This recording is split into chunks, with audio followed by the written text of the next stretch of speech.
परिचय। अर्जुन और उसके पिता गर्मियों के लिए वस्त्र खरीदने निकले हैं। वे दोनों ऐसे वस्त्र ढूंढ रहे हैं जो शीतल, आरामदायक, हल्के और रखरखाव से मुक्त हों। अर्जुन ने एक सूती शर्ट चुनी। पिता को वह पसंद नहीं आई क्योंकि यह भारी थी और यह आसानी से सिकुड़ जाती है। तब अर्जुन ने एक सिंथेटिक शर्ट चुनी जो हल्की थी और यह सिकुड़ती नहीं थी। उसके पिता ने इसे भी नापसंद कर दिया क्योंकि यह नमी को अच्छे से सोखती नहीं है। अंततः 2 लंबे घंटों के बाद उन्हें वह शर्ट मिल गई जो मिले जुले कपड़े की बनी थी और उसमें वो सभी विशेषताएं थीं जो वो ढूंढ रहे थे।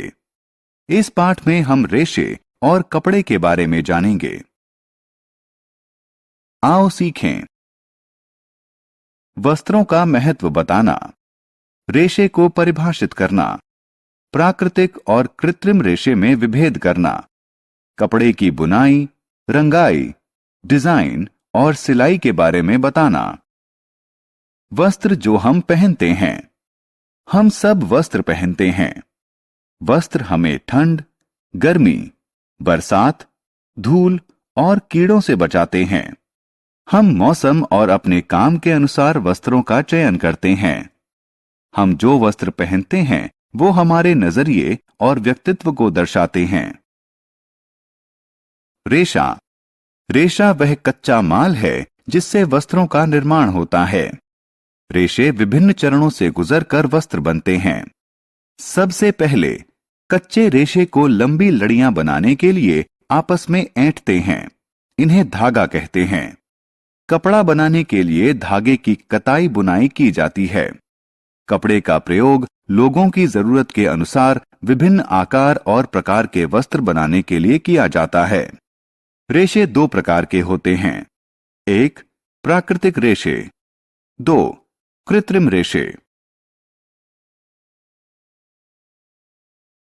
प्राकृतिक रेशे।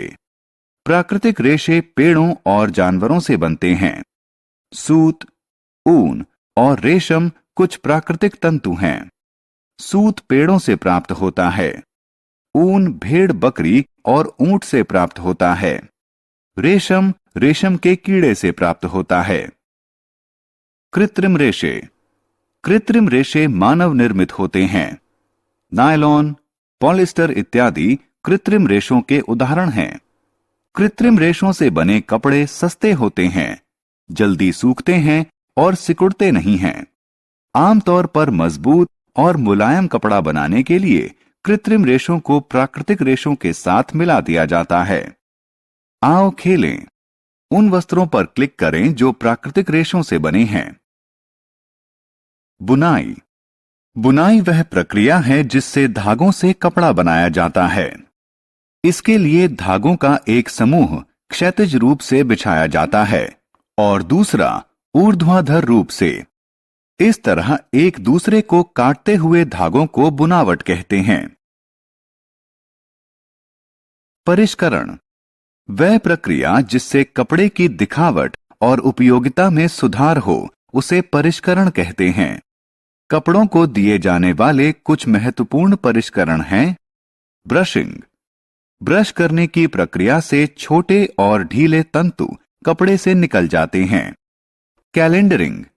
कैलेंडरिंग की प्रक्रिया से कपड़े की मुलायमियत और चमक बढ़ती है। ब्लीचिंग। ब्लीचिंग की प्रक्रिया से कच्चे कपड़े का प्राकृतिक रंग छूट जाता है। रंगाई। कपड़े को नया रंग देने को रंगाई कहते हैं। एक कपड़े को रंगने के लिए पहले गर्म पानी में रंग और नमक का घोल तैयार किया जाता है। इसके बाद कपड़े को इसमें डुबोया जाता है। कपड़े को 1 घंटे बाद बाहर निकालकर धोया जाता है।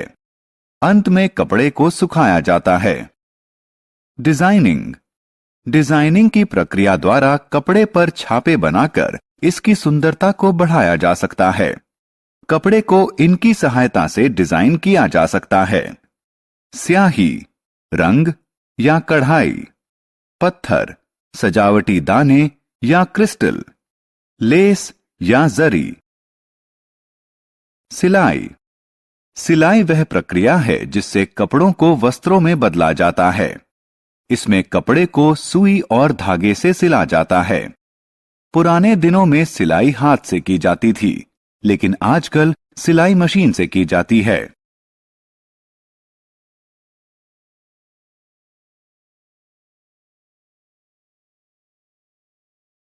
आओ खेलें। संबंधित बक्सों में सही उत्तर लगाएं। हमने क्या चर्चा की? वस्त्र हमें ठंड, गर्मी, बरसात, धूल और कीड़ों से बचाते हैं। रेशा वह कच्चा पदार्थ होता है जिसका प्रयोग कपड़ा बनाने के लिए किया जाता है। रेशे दो प्रकार के होते हैं, प्राकृतिक और कृत्रिम। प्राकृतिक रेशे पेड़ों और जानवरों से प्राप्त किए जाते हैं। कृत्रिम रेशे का निर्माण होता है। कपड़े का निर्माण एक जोड़ी धागों को आपस में एक दूसरे के समकोण पर बुनकर किया जाता है। कपड़े के परिष्करण में 3 प्रक्रिया शामिल होती है, ब्रशिंग, कैलेंडरिंग और ब्लीचिंग। कपड़े की दिखावट को बेहतर बनाने के लिए उसे रंगा और डिजाइन किया जाता है। सिलाई वह प्रक्रिया है जिससे कपड़े को वस्त्र में बदला जाता है।